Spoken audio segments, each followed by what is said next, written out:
tell us if anything is wonky in terms of sound or echoey or anything like that. Yes. Also, hi to YouTube. We are co-streaming this on TikTok. So if you see us talking to two different chats, that is why. Because I don't have on my TikTok. So if you see us talking to two different yep, chats, that is why. Because I don't have my that is why. because I I don't do still hear you. Or I still hear me. But hello, everybody. hello. Hello, everyone in all of the chats. We are going to be talking about BookNet Fest. So, the future of BookNet Fest. We did feedback right after BookNet Fest from this year. So, we'll be talking about that. And we did plans for the future and fundraising. Sam, the echo is you, I think, at this point. It's my volume's off. Sam, the echo is you, I think, at this point. I don't get it. My volume's off. Sam, the echo is you, I think. I am confused. Well, I could put like an earbud in my ear. I have to go completely off camera because I'm wearing shorts. And maybe see if that gets rid of it. I have to go completely off camera because I'm wearing shorts. And maybe see if that gets rid of it.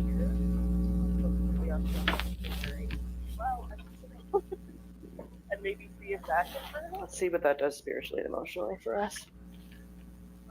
Does that help? Is the echo? It's like really weird, the echo, actually.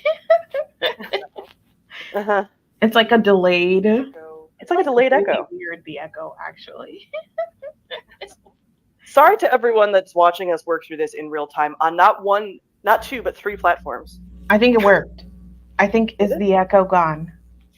I mean, it is, but now I hear you in my ear at a different. Okay, let's do this. I'm gonna turn you all the way down now, my ear. Okay, so now I'm only gonna hear you on YouTube. Okay. Let's hope for the best. Now the echo is from Madi. Is it? I hear now. Everything is fine for me. I hear no echo. I also hear no echo. Okay, we're gonna proceed as planned now. Okay. The echo. Hello. I think it's depending on where you're at. I won't be looking into the camera, so everyone just be okay with that because there's multiple platforms going on. Okay. Go ahead. Yeah. Okay. We're rocking. All right. Now we're fine. 3 minutes in, we're fine. Okay. So yeah, we are going to, like I said, and like Maddie said, talk about a number of different things about BookNet Fest specifically because we are officially in planning season. Really, planning season starts immediately after the last event, but usually we like brain dump and then take a minute. And so now the minute has happened, and now we are proceeding. The big topics that we're going to cover are like planned programming and things, and then location. Because location has been a big conversation for the last year or so with BookNet Fest, traditionally being held in Florida. We talked about moving it to Chicago. We want to talk to you guys about what it looks like and about the feedback we got on our survey about the event last year. So, Mati, do you think we should just start location? Since that's like probably the biggest. Okay. So, just to give you guys like what we got feedback-wise, we sent out a survey after BookNet Fest for people that had attended and also posted on social media for people who haven't attended but are interested in attending, things like that. We got 80 responses, so that was most of our responses were actually from people who hadn't ever attended but wanted to, which is funny, about 61% of people. So that wasn't even our full attendance. Last year, or this year, how many was our final attendee number-ish, Mari? Like 120 or something. Yeah. So just wanted to be clear with you guys that like these stats and stuff and figures are just from who responded to the survey, but aren't even everyone that attended this year. Are a lot of people who haven't attended at all, things like that. But one of the main questions that we asked was if you want to or you're planning to attend in future years, like what is your thoughts on location? And 47.5%, so almost half, said that they'd attend regardless of the location. Then it was a fairly close split where 30% of people said they would only attend if the event moved to Chicago, and then 21% of people said they would only attend if it ended up staying in Florida. And then we got a number of actual written comments about that as well. So we just want to talk a little bit about that, and the logistics of that and what that looks like, because I do know that a lot of people don't quite know what it takes to plan an event, and plan venues and things. And moving an event, especially after the break that we had to take for COVID and stuff, is not exactly easy because we lost a lot of our momentum with attendees. So just as an example of things, again, Mari, I'm so sorry. You're so much better with numbers than I am. For 2019, do you remember like around how many people attended 2019, which was our biggest year? Yeah, we were close, almost, yeah, more than double than what we got here. So we were like closer to 240, 250. Yeah. So just to give people an example of how much the event dipped, just with taking some time off due to COVID, and a lot of events, we talked about this a number of different places, but a lot of events didn't make it through COVID. So we are kind of having to rebuild a little bit with this. And we know like having a consistent venue and consistent city is part of that. But what that kind of looks like is last year, we used a new venue in Orlando, which ended up going really well. Marty, you want Yeah. to talk about like your experience with working with them and having it in Florida? Just for context, people that don't know, I'm a resident of Chicago. Mari is a resident of Florida. So that's why it would be one or the other. You need to have a creator in one of those locations. So yeah. Yeah, so our event, if you guys are not familiar with it, started in 2017. So and hopefully the echo has cleared up on TikTok Yeah, now, but you seems guys like let it me has. know. So when we planned our first event, we were looking at different places and we were taking a ton into consideration, but ultimately we decided we wanted it to be in a city where either Sam or I were in. Like right now, BookNet Fest is in my guest room closet. So the convenience of having like everything, stored here, and then every like event, I drive it up to Orlando and set things up. Like that saves us a ton of money. So we knew we wanted to be local for that reason. So we were having events in Florida like no problem until our first COVID shutdown in the year 2020. We didn't have events until no in-person event until 2023. And even along like the span of that time, obviously, even the political landscape changed a lot over that time. And the Florida of 2017 and 2018, 2019 was like by no means the Florida of 2023. We absolutely understand that that is true. But also, like, our event has history here. Our event, our event is like, I don't know, has historically been here. So we're trying to balance like all of these factors in terms of like being in one of our cities, what we can afford, what is affordable to other people, in terms of like a city that is easy to travel to. And so looking at all of that, in 2023, we're like, okay, it makes most sense for us to stay in Orlando. But even the hotel we had worked with, just their prices, all of the prices just like went up or whatnot. So we ended up having to find a new hotel, and we found the Drury, which they were brand new. They were built in 2022. At the end of 2022, they opened. So we got to like really break in the facilities, and everything was really clean, really new. The staff was really incredibly helpful, very nice. The rooms were good. So we had like a really positive experience at the actual venue. And in fact, we like, I don't know, we went and we had paid for like certain rooms in certain space. And when we got there, we were like, this is a little small for what we want. And we were the only event that was happening that weekend. And they just gave us the whole space.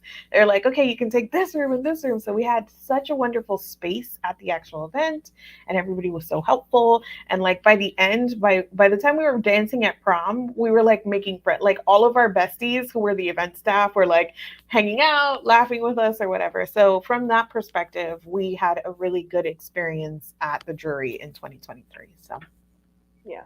Yeah.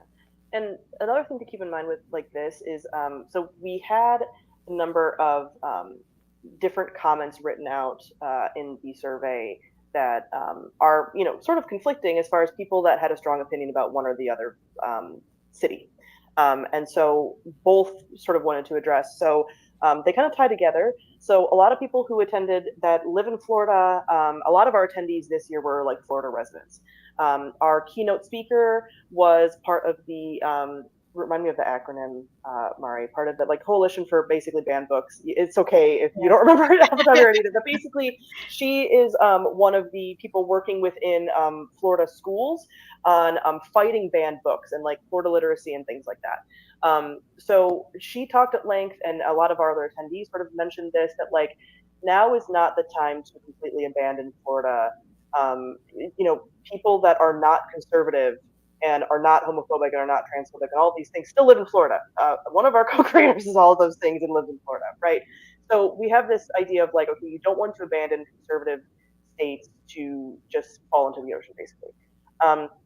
On the other hand, we got a number of comments as well that were like, I will not either financially support Florida because of everything going on there and because of all the political stuff happening and like the very real dangers to a lot of people happening there, or don't feel safe as a person of a different marginalization going to Florida. So again, totally understand that, and there being no perfect answer here either, because in one or the other, we can kind of feel like we're abandoning a certain group, right?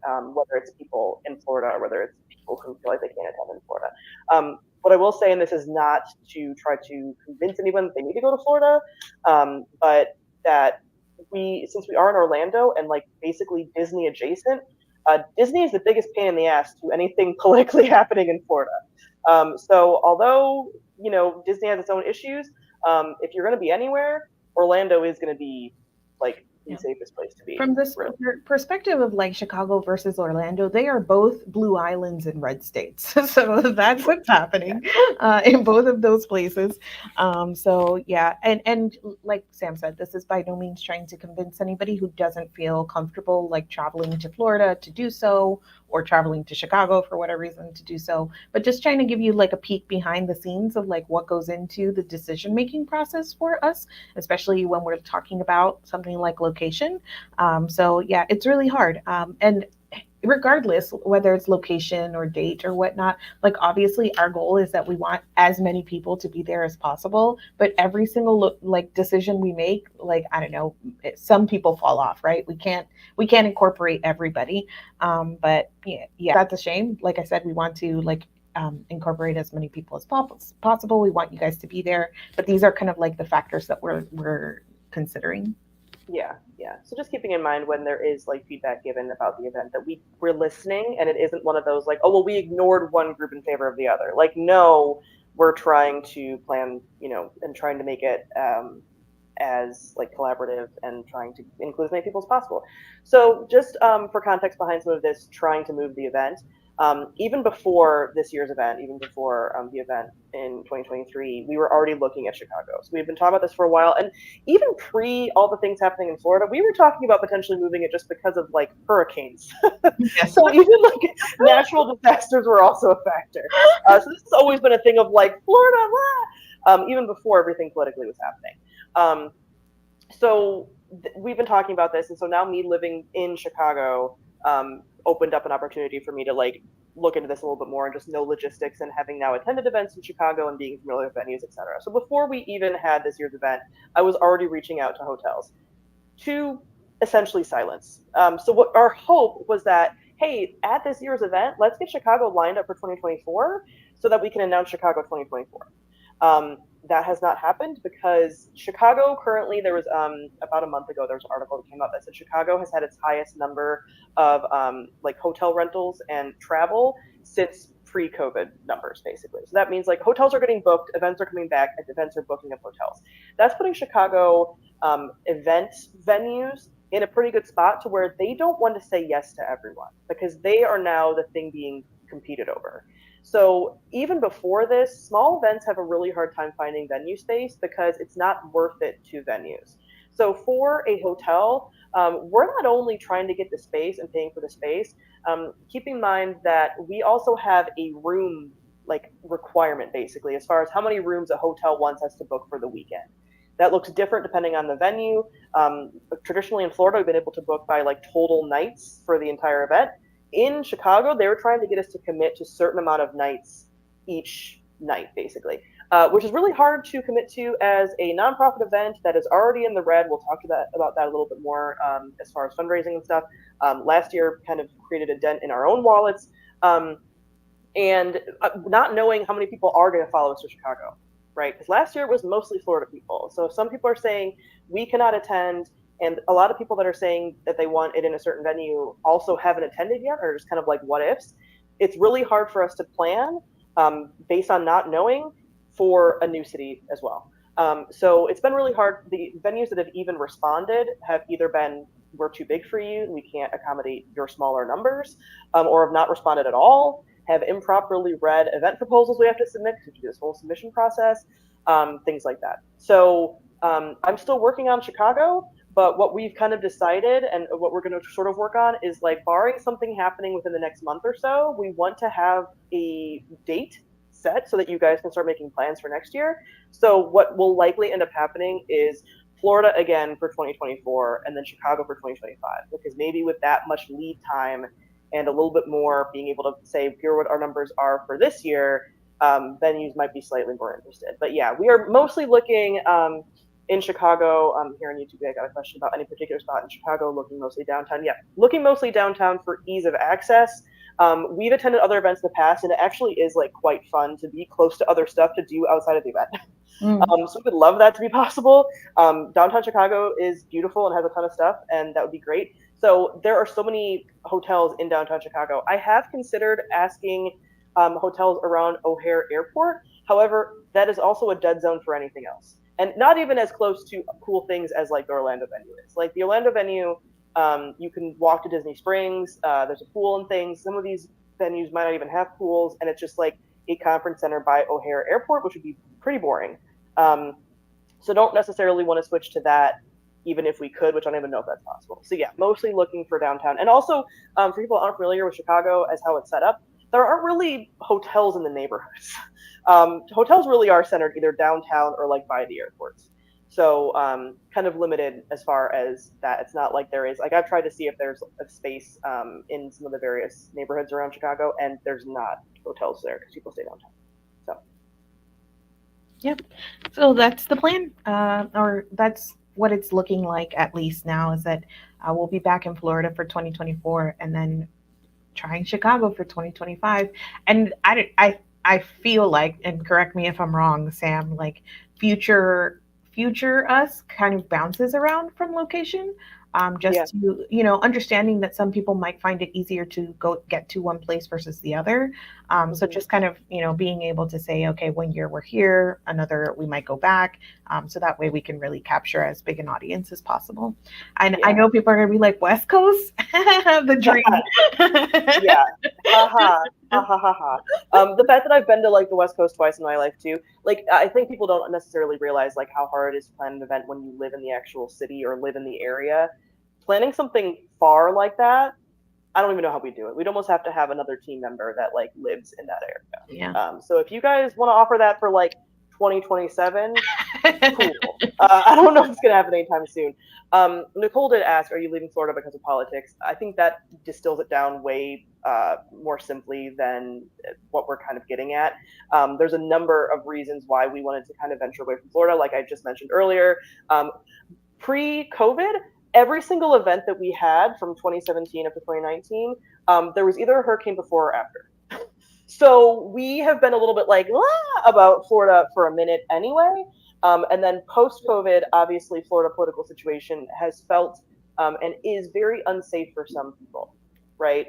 So we want to be aware of that. We want to be aware of people not wanting to necessarily spend their money in Florida, while still also, again, not wanting to leave like a red state basically behind just because the people in power there are shitty, you know? So it's been this like delicate balance of like, no and yes.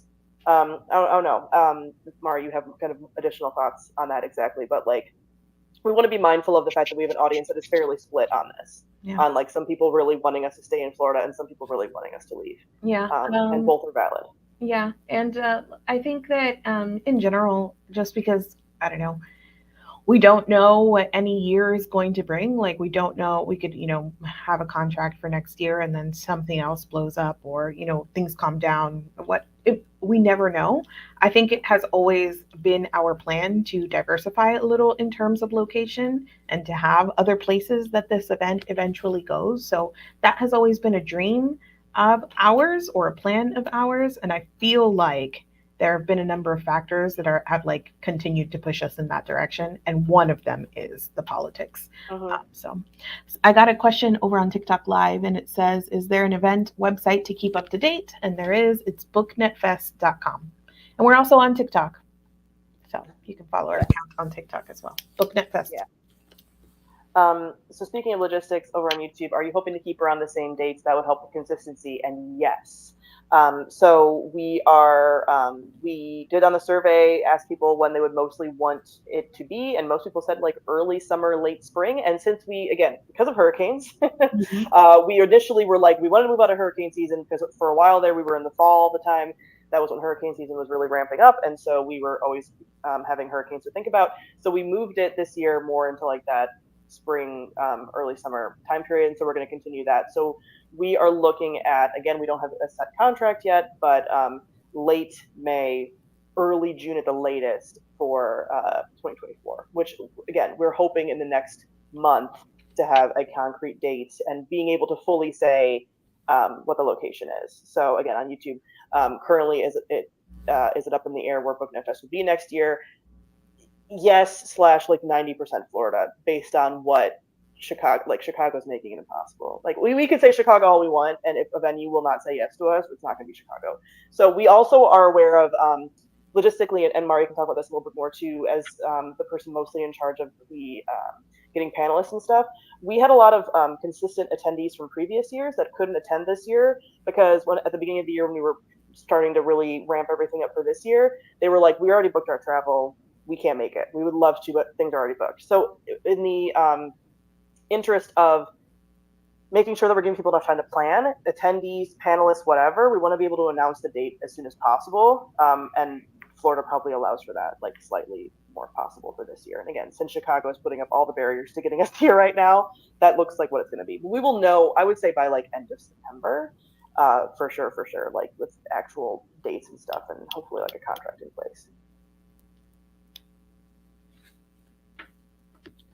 Cool. Yeah. What next? Okay, so next was we want to talk a little bit about feedback about the actual event. So if you guys were at the event this year, we'd love to also hear any feedback that you have in the comments for us. But again, based on the survey that we had, we got a lot of individually written out comments about the event. So what's really nice, and this is not just us patting ourselves on the back, this is legitimately what we got. Almost everyone was like positive feedback across the board. Like people were saying this is one of the best events they've ever attended, that even if they hadn't attended a lot of events, people that were had been there multiple times or had been to other events were like, this is one of the best events I've been to. So we mostly got a lot of really good feedback about how like inclusive it was. We got a lot of really positive feedback about the fact that we were a fully masked event this year, which will continue as long as COVID is a thing that is causing damage. Honestly, it was also kind of nice. I did not get con crud for like the first time ever. We did not have any reported cases like Yes. during No one got after. sick. No one got Yes. sick. There was no con crud going around. And Yeah, it honestly, was great. like not to make this all like I don't know, to head off in this direction, but it's such a like low effort thing to do to keep everyone safe. Yeah. And I felt comfy the whole time that I was there. Everybody was so great about following the mask policy, and like we had people what they did with friends like in their rooms, like we understand, like that's fine, but everybody while they were at BookNet Fest mask on, and it was great. So we had a really safe, really healthy event, and I think like Sam said, that's going to continue as long as like COVID is a thing. We will require masks at the event. So Yeah, and it did not hinder the event in any way. Our panelists, we had disposable mic covers, so panelists were able to take off their masks when they were speaking, and so then there wasn't any like accessibility issues there because people have talked about that at other events, being like if you're wearing a mask, it's really hard to hear and things like that. So we kind of seemed to perfect it a little bit, which is really nice. And we had multiple people come up to us at the event that were like, we wouldn't have been able to attend if you hadn't made this a masked event. So thank you so much for making this a masked event. So again, we will continue to do that because that does not bother us whatsoever. And if it bothers whoever wants to attend, then they should attend. That's totally fine. As far as feedback about the event, a number of things that we got feedback wise were things that we have done previously in other years. It was so heartbreaking.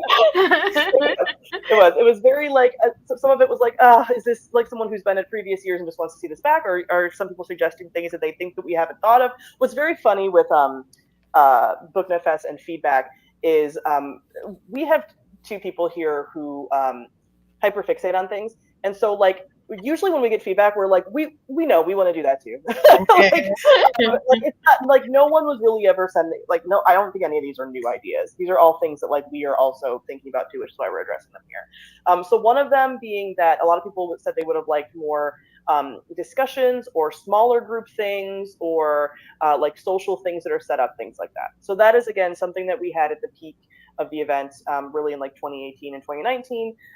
We had a lot of community engagement with activities. We had like board game nights, and we had an attendee run like a D&D group and whatever. That is all something that was set up and volunteered for by attendees.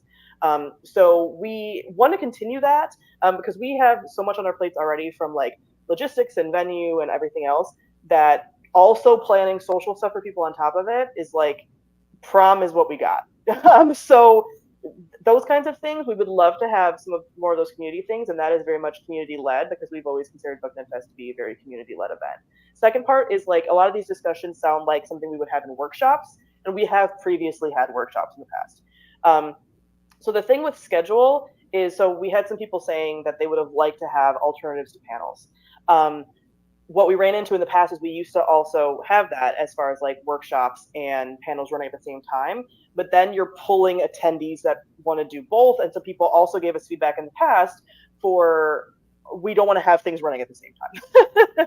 So it is a little bit like, what do we do? So we will be kind of talking about what that will look like as far as like our workshops in the evening.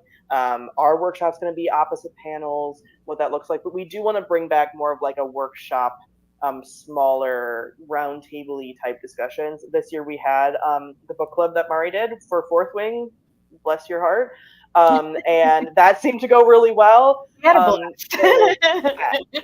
seemed to go well. So like doing stuff more like that. But again, if you have any ideas for that, or if you whether it's workshops, whether it's panels, or whether it's some of these community things, we have some forums listed on the website, and I'll also list it in the description after this, on YouTube at least, for you to be able to submit, hey, I would love to be a panelist on something. Hey, I want to do this community event. Hey, this workshop would be cool. I could run it, whatever. So again, we listen to your guys' feedback and are open to you guys submitting ideas for any of that. So in the past, somebody, you mentioned book trivia. We also had write-ins, like where people who attended who were authors or writers would just like have a space in the day where they all wrote together in sprints. So like you said, like a D&D campaign, book clubs, meetups also there.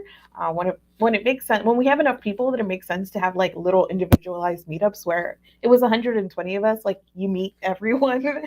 But like little meetups and photo ops and things like that. So we want your feedback. We want, or like, your ideas. If there's something like that along those lines that you would like to host, we would love to have you host them. Because again, one of the things I think that makes our event so special is that we have a lot of input from the community, and we want you guys to participate. So, if you're already planning to be there, I know we're kind of hazy in that May, June sort of time in Orlando. You can pitch us an idea and say, hey, I would love to be on a panel. I would love to host a meetup, host a workshop, and start sending those ideas our way. Mm-hmm. Yeah. Another thing that people mentioned that we would love to have is like either silent reading as an event in the evening or something, like a silent book club, or just like a quiet room. So the quiet room was something we had before. So again, we had like a quiet room with chargers for people to decompress. A lot of people said like, hey, and I totally get this as someone that goes to events and stuff, that it'd be nice to have a place that's not just my room, even though the rooms are like really close with this venue, like you could go right up, but somewhere that I can just go and decompress. Technically, for those of you that went, that little outdoor space that was kind of right by our area was supposed to be like blocked off for us and like the quiet area. It didn't really end up being. that was one piece that like logistically didn't quite work out. But in the future, again, as far as booking space and stuff, we would hope to have a quiet room again. That was something that we've had before, and so we totally get that like events can be very overstimulating, and so yeah, we will definitely be trying to keep quiet room and stuff in the plans. And that's just something again that is part of like the money situation. So just to like give you guys an idea of like what this all looks like. Again, the more rooms, like space, the more space we need, the more hotel rooms we almost need to book. Like we can't just be like, hey, we're having a 200-person event, we need 5 conference rooms. They'll be like, absolutely not. like I don't care that you want a workshop room and whatever. Like, no. So we have to have the numbers to support the rooms, like the space for the actual event, even if people aren't staying the night and things like that. So that's kind of where some of this planning comes from. Another piece, as far as like some of that financial thing, just to be aware of, is we've gotten feedback and we've wanted to do this from the beginning for having virtual recordings or like live streaming the event. Mari can talk more about this logistic wise. She's done the contracting for it before. It is significant cost to try to live stream an event. So like this past year, we did record some podcast episodes kind of some of the panels, which we will be using for fundraising purposes for this next year. But the cost of trying to either just record it, or live stream it, like a pretty astronomical cost that you think would be. Mariana, if you want to talk about that a little bit. Yeah. So a lot of the hotels, like the logistics of it, work kind of like Spirit Airlines, where it's like cheap flight, but then they charge you for everything, or like your bag, you're this, you're that. That's kind of how a lot of these hotels work. So our year over year, our biggest cost ends up being not even like really space necessarily, it's AV. So every projector, every microphone you see, every cord that runs, like all of that is charged to us, and they have their provider. So it's like price gouge. Like I can't order a microphone on Amazon and bring my own, right? Like I have to use their vendor, and that's essentially how they make their money, right? They book a room block, and we'll give you the space according to how many you book, but then also if you want any AV in the space, you have to book it through them. So it's like I'm always like, can't we just set up a laptop? But even the internet, we pay for it. So if we want internet in the space, we have to pay for it. And to feed the sound from their microphones into a live like stream, we have to work with them in order to do so. So it's not even something that we can bootleg ourselves. We have to work with the vendor, and they charge an arm and a leg. So every year we're like, okay, this is the year we're going to do it live, or we're going to record a podcast, and because we're trying to do it ourselves, and like we're on panels moderating, trying to do it ourselves. It just hasn't worked out yet, but we like know that people want to see this content after the fact, and we want to show it to you. We just haven't been able to work it out with our budget or work out the logistics of it to like get there, but we definitely want to. So Yeah. Ideally, we would love to have it fully live streamed. A lot of people have mentioned over the years wanting like a virtual ticket. Would love to do that. That's been the goal from the get-go. Like we guys, you don't even realize how many ideas we have for this event that we've been seeing from the get-go, and it's just like it truly is like a cost prohibitive thing.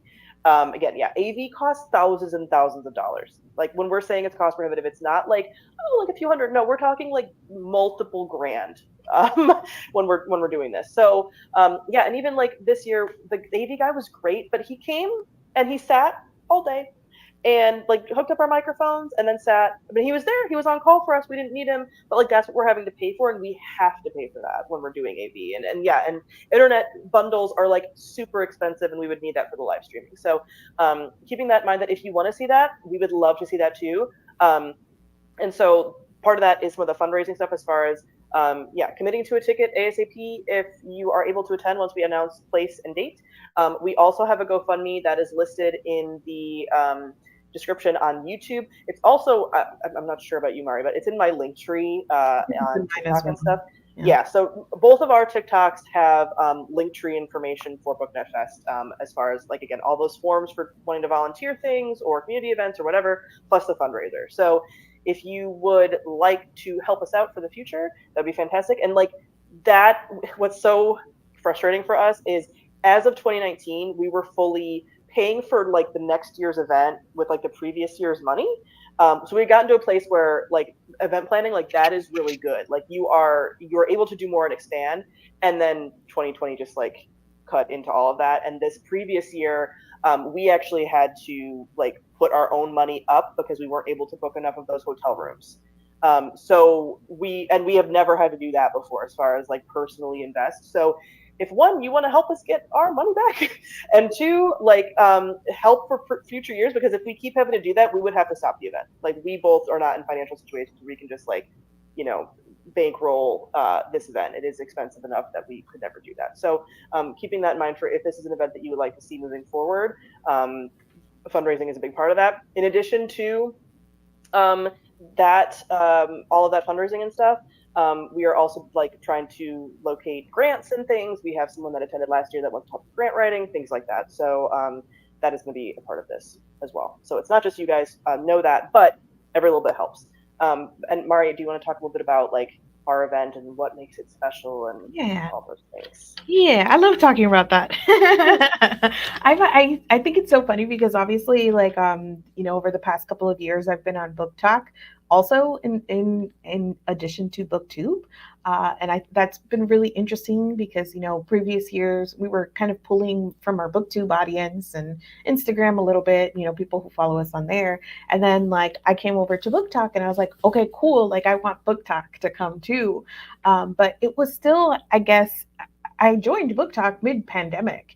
And I think, like, on Book Talk, I haven't really heard people talking about attending events until very recently. I feel like book events are finally taking off on Book Talk, like that. And I remember that moment. Do you remember, like, on BookTube, where you figured out that, oh, people are going and hanging out together? Wait, this is like part of what we do.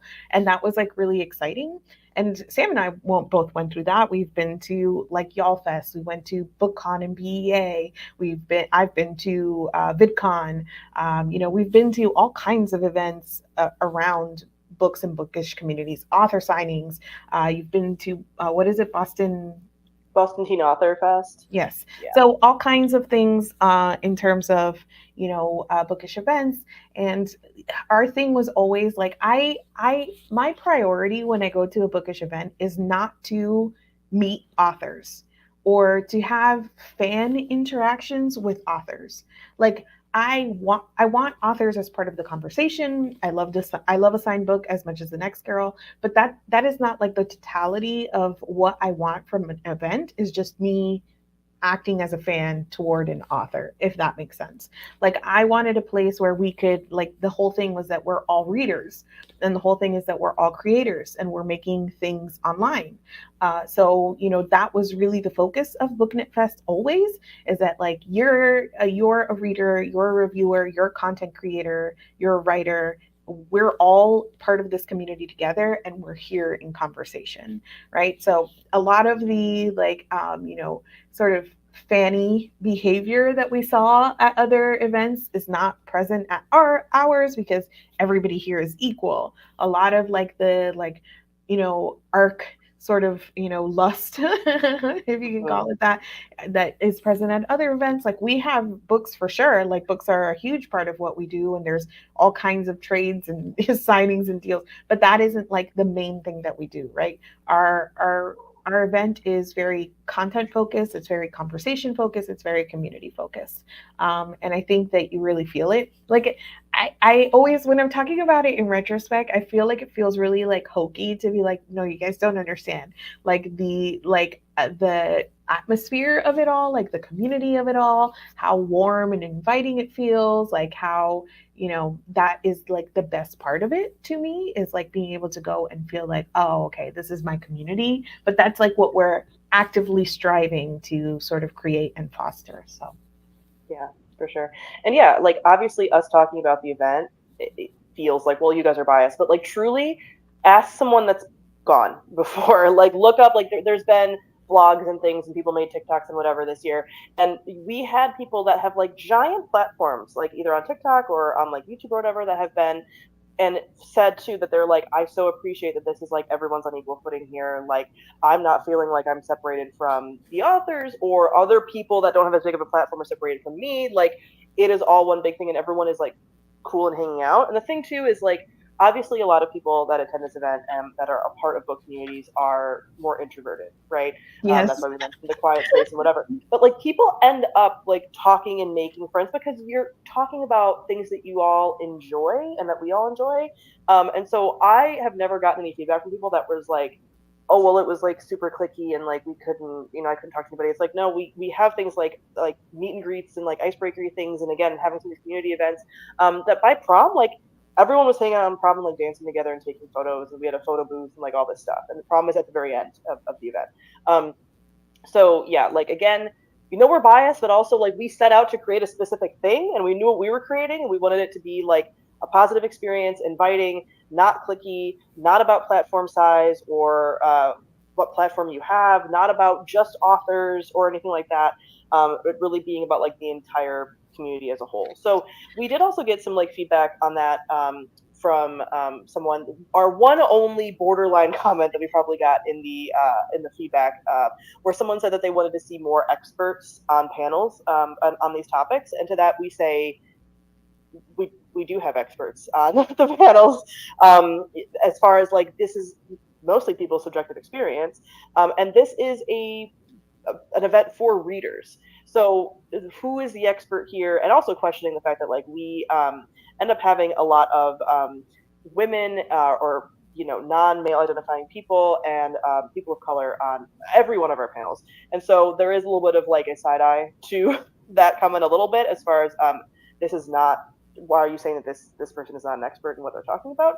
Um, but keeping in mind that like this is more about the discussion and love of books than someone teaching you something.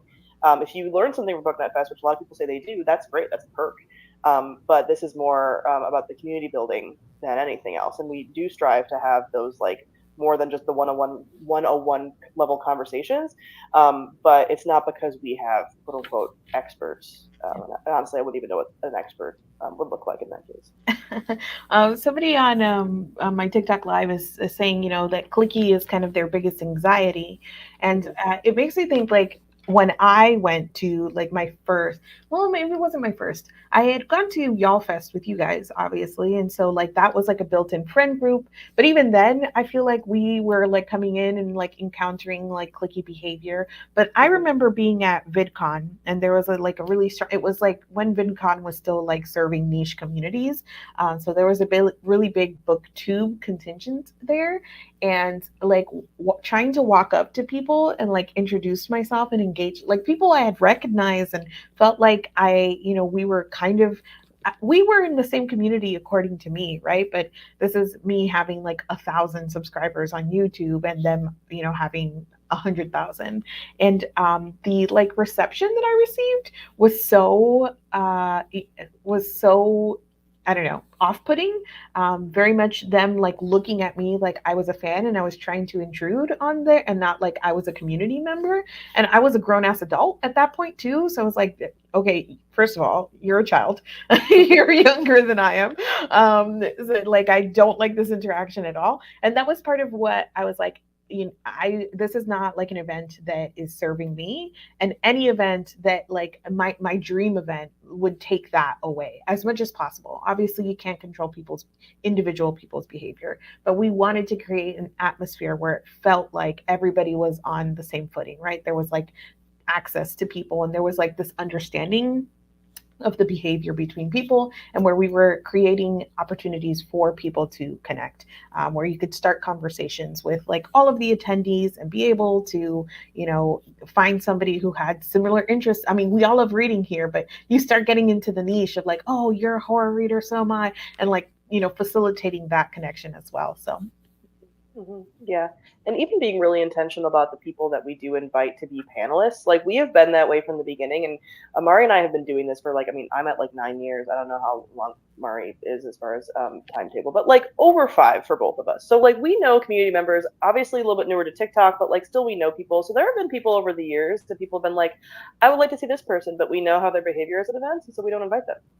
Like we are not going, like we are purposefully cultivating a space in which like the expectation is community, and if you don't want to do that, that's cool, but you're not going to do it here, or you're not going to be invited in an official capacity as like someone on a panel.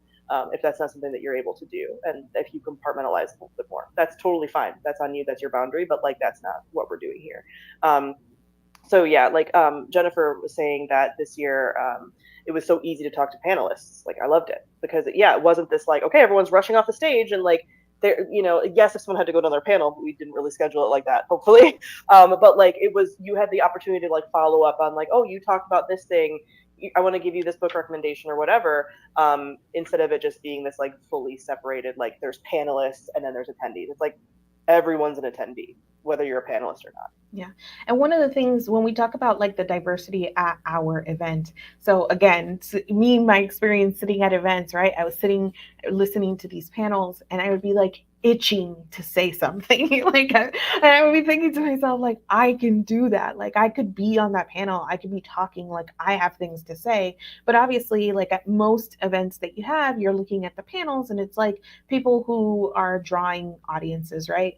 And this is why we are in the like position that we do, where we're intentionally creating a small event that is like intimate and about community, but also is not bringing in the money. And we know this because we make decisions. Like every one of our panels has a diversity of creators, including in platform size. So you could have somebody who has hundreds of thousands of creator or subscribers on a panel next to somebody who has like 10, and both of them are on the panel and have valuable things to say. And we definitely don't believe in just kind of being like, okay, the most popular people are packed on our panels and that's it, right?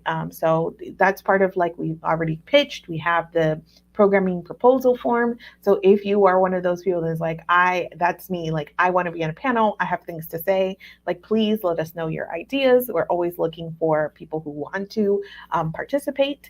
And yeah, another comment I got on my TikTok live was about the scholarships. Are you all going to be doing scholarships again? So this year we had a number of scholarships that we handed out, but we've done this in the past as well. So we have two kinds of scholarships that we've done. One is for a creator of some marginalized background who wouldn't be able to attend the event as a panelist, a speaker, without a scholarship from BookNet Fest. So we've been able to get some really interesting and dynamic speakers at our event who wouldn't have been able to participate through the scholarship fund. And then this year as well, we had scholarships for attendees. Local to Orlando, we did it this year. Like if you were local to Orlando, you could apply to the scholarship and then your like ticket and everything was paid for. So we do plan on doing as many scholarships as we can hand out according to budget. So when you are donating to our fundraiser, you're donating to our GoFundMe. That is, in addition to trying to cover our event costs, anything that we have left over. This is a nonprofit event, so Sam and I don't get paid for any of this. In fact, like we said, we put our own money out here to actually pay for the event in 2023.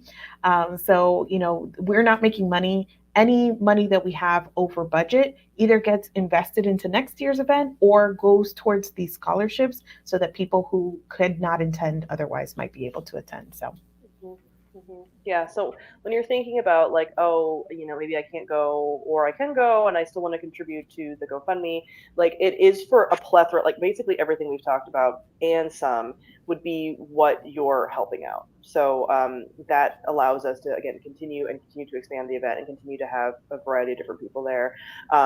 Caitlin from Book Chats, who is our volunteer coordinator and like saves the day, like literally every event. Hero of the day. Yeah, so oh my god, like true MVP. But she said on YouTube, every year I've been impressed by the variety and the knowledge of panelists y'all get. But also, if you're interested in volunteering, Caitlin is who coordinates all of that, and volunteers are super helpful at the event for getting some of these things done as well. As far as like in the future, having things recorded and things like that, catching, stuff for social media thing and everything like that. But yeah, we definitely make sure to be like truly intentional about all of that. And that's what I think makes this event cool. Like again, not to like pat ourselves on the back, but like now Mari and I go to this event or go to other events and like plan for this event. Like every event that we go to, we're like, oh well, that would be a good topic, but we would like do it better at BookNet Fest. So like, let's do this and let's have this person on and whatever.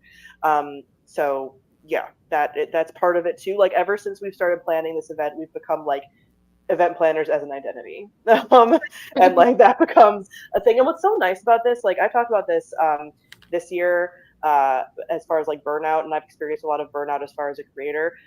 Even myself being part of this and planning it, once I leave, I'm like so reinvigorated to make content. And I think that says something that like I know what the panelists are going to be and like the topics, and I still leave like, oh, I like doing this, you Mhm. know, especially when I'm like burnout. So like these kinds of things are so worth it. Yes. The other thing that I was going to say, I got a little sidetracked. Mhm. Oh crap. I had a thought and it just flitted away. That's okay. Sorry. Hmm. Okay. I had a question over on my live. What event are you referring to, and is it hybrid or just in person? This is what happens when TikTok things happens. We're talking about BookNet Fest. If you want more information, or if you want to follow up on all the things we talked about already on this live, go and check out my YouTube channel. That's where the recording of this will all be posted. We are hoping to have some hybrid stuff in the future as part of what we talked about, but it is an in-person event with some hybrid potential in the future. um, we have you decided on location? Somebody asked in my TikTok live. So basically, we have said that we will have a date and location announced probably for the end of September, but it's looking like 90% Orlando again in 2024, Chicago hopefully in 2025, and we're looking at end of May, early June for next year. So that's where we are currently. Yeah. The other thing that I wanted to say, goodness, it's gone again. Oh, I I just wanted to say that I there's some events that have happened recently that I've just kind of been following along on TikTok or whatnot, and looking at them, they all look super fun. I'm not like trying to put any other event down, but the thing that always gets me is like the lack of diversity at these things, like still in 2023, and the way that diversity is still sort of treated, where it's like this is the diversity panel, and you put all of your Black people on this one panel, and then it's like, okay, we did the thing, and that checks the box, and it just absolutely drives me wild. And we work so hard, even within our constraints, in terms of like this being an all volunteer event, and us absolutely knowing that everybody's time is worth it, and worth compensation. But this is a volunteer event, so working within those constraints, we work so hard to make every panel filled with different kinds of people. And so I want to grab the community and shake it and be like, support us before you go and support these bigger events or for-profit events. Like, support us, because like we're here in the middle of you, like we're in this community, we're active in this community, we're participating in this community. We want you guys to be involved in the planning of this as well. And we really think that like what we're creating, like you guys would love it if you tried it. So that's my like spiel there. Like, especially if you're attending these events that just don't prioritize marginalized voices and creators, and that think that it's enough to put like all of these people on one panel and call it a day. That is not our event. That will never be our event. And so we would love your support.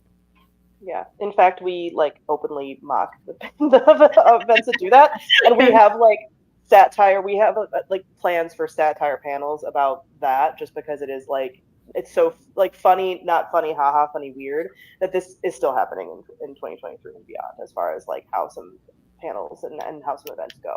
So yeah, keeping in mind, like in the same way that we talk about where we want to put our dollars as far as readers and what we want to support and types of books we want to support and things like that, like thinking about if you're looking at an event, who planned that event? Like, is it someone that's part of your community? Like, I know there's something that happened, I think last year, beginning of this year, of like, oh, it's a TikTok thing, but there's like no TikTok creators on any of these panels or part of it. Like, look at that when you're looking at events and things, as far as like, is this going to be something that is actually made for me, or is this just like a money grab because BookTok or BookTube or whatever they think is going to bring in the money? So keeping some of that in mind. On YouTube, Claire asked if we could provide a list of panels and programming we had for 2023, not seeing on the website. That is for like clarity, basically. Like after each event, we kind of remove everything because otherwise people get real confused on like, is this a 2024 programming? Is it 2023? We can maybe think about putting something about like, here's what past stuff looks like. However, right now, while we're getting that in order, check out the social media. Check out the hashtags for BookNet Fest. You will see other people's content about it, not just our curated content that we put, on the website and on social media. Check out the BookNet Fest Instagram and BookNet Fest Twitter accounts because we have not everything on there, but you will see the kinds of panels, the kinds of panelists, what the event looks like, things like that by checking out the social media. Also, Rachel asked, I don't know if this was asked because it came in late, totally fine, but are the panel recordings from this year available still for purchase? So we weren't able to record everything because of all the tech stuff we talked about, the AV requirements before, but there was a few panels, especially, this was mostly day 2. So we were able to record like one panel per track, or like either one or the other, right, from the 2 rooms. So I think we had four or five. We did have some audio issues because since we were doing it ourselves, this is part of what we were talking about with the AV stuff, we weren't able to necessarily filter out other noise. So there was some additional noise for day 1 that made us not be able to record and get any of those panels out without a ton of background noise.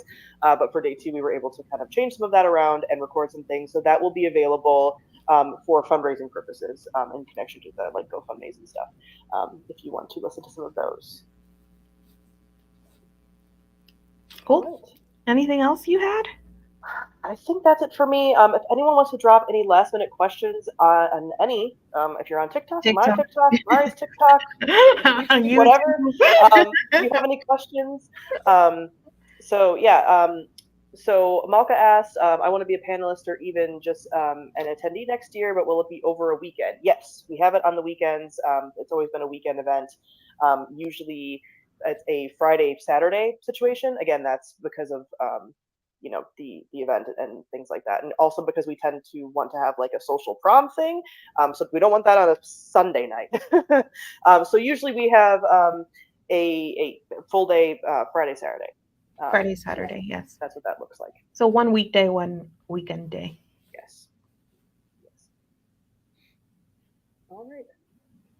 And if you popped in here late at any point, again, the live stream of this will be on my YouTube channel. So if you missed anything, I got some comment questions about things we'd already talked about previously. So just go and watch the YouTube that is linked in my link tree, and that will be posted forever. So you can always reference this. And we'll be talking about this again as we have dates actually finalized, the contract and everything. We'll be able to tell you. But put in your calendars now. Don't make any plans for the end of May / beginning of June 2024, because it is happening. We have never not had it when we said we're going to have it. Yes, so it is happening. So yeah, we promise. But yeah, and then you can definitely submit yourself for any ideas, community events, things like that. Tracy asks, I know you've had a Disney trip on Sunday in the past, but would you consider extending to a 3-day convention in the future? Never say never. It would probably still be like a half-day Sunday if we ever extend it. So maybe, but we end up enough like stuff to fill it out with. Yeah, but I don't know. I feel like 3-day convention takes it to like a whole other level of like another level. Yes. I think we would need. I think that's definitely like something that we would love to have in the future, but it would be like we would need more attendees to again bulk up because they're not going to want to give us like 3 days of room if we don't also have multiple room nights with like a ton of attendees, right? So we'd have to kind of see how that looks. But yeah, like that would be super nice because we could sort of like space some things out more. But again, I think people end up being super exhausted after 2 days. So I can't imagine 3 a little bit, but I would love 3. Or even just having the third day be, again, slightly more social. In the past, we have had something like, hey, we're all going to go to Disney, whoever wants to go, whatever. This year, I sat at the pool all day. I would love pool day to be a thing again. We did pool day a little bit more consistently previous years. I love a pool day. So we can also do like everyone's reading by the pool as like an unofficial part of the event as well. But yeah, we would love to be able to expand more. I got a question on my live. So for anybody also wondering, you can go to booknetfest.com for all of the information that we mentioned, including the forms to pitch yourself or programming, and as well as the fundraiser. But all the website, the fundraising, and also we have like a merch shop. If you want to buy shirts from us, it also supports us. All of that is in my link tree, so you can find that there. But the website is booknetfest.com. You can also sign up for our newsletter there, which is like the best way to keep in contact with us and to hear about the announcements in terms of like dates and locations.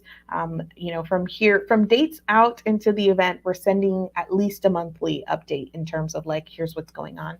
So make sure you go to the website and you're signed up for our newsletter. Yeah, yeah. And if you ever feel like something isn't on the website, it probably is. We did get some feedback this year about like there wasn't stuff included about like parking or whatever. There was. So we will be sure to like triple check that like anywhere that would be relevant, like those questions are on there. But our FAQ, especially right around the event time, is full of what does parking look like? How do we, what is the venue? All of the information. What do we need? When is registration? Whatever. So yeah, we can definitely have all of that on there. But yeah, having the newsletter linked up is going to be helpful too, just to get those like live updates. And if you do have any questions, again, feel free to like tweet us or send us a DM like in any place if you feel like something that you need to know is not included on the website. Final thing, I mean, not final, but another thing, even if you can't support us financially at this point, whether or not you want to attend, you can't afford to support like financially. Something you can do is help us spread the word. Just like tell people that BookNet Fest is a thing, because that's what we're always looking for too. Is that like we get so many people, especially at the end of the event, be like, oh, if I had known. I'm like, oh my god, I feel like I've been talking about this nonstop. So just tell people, spread the word, let them know that BookNet Fest is a thing. We're coming back in 2024, and that is also really helpful to us as well. Yeah, definitely. All right. Well, Mari, any final thoughts? Nope. I hope to see you guys there. I'm so Definitely. excited. Yeah. Yeah, it'll be good. I mean, every like winter, we start being like, all right, what are we going to talk about? What's the key topics? And Mhm. everyone knows Mari stays informed on what's going on. Maybe I don't, but Mari knows. So we will my, always have my something. list. Every time I'm like, we can talk about that at Right. BookNet Fest. And we can talk about that on the keynote. Amazing. All right. Well, thank you, everyone. Again, if you're watching this after the fact, feel free to leave comments in the YouTube comment section, and in the YouTube description, there is going to be the website, all the forums, the fundraiser, things like that. So, hope to talk to you more throughout the year as we plan BookNet Fest. All right. All right. See Thanks. you guys.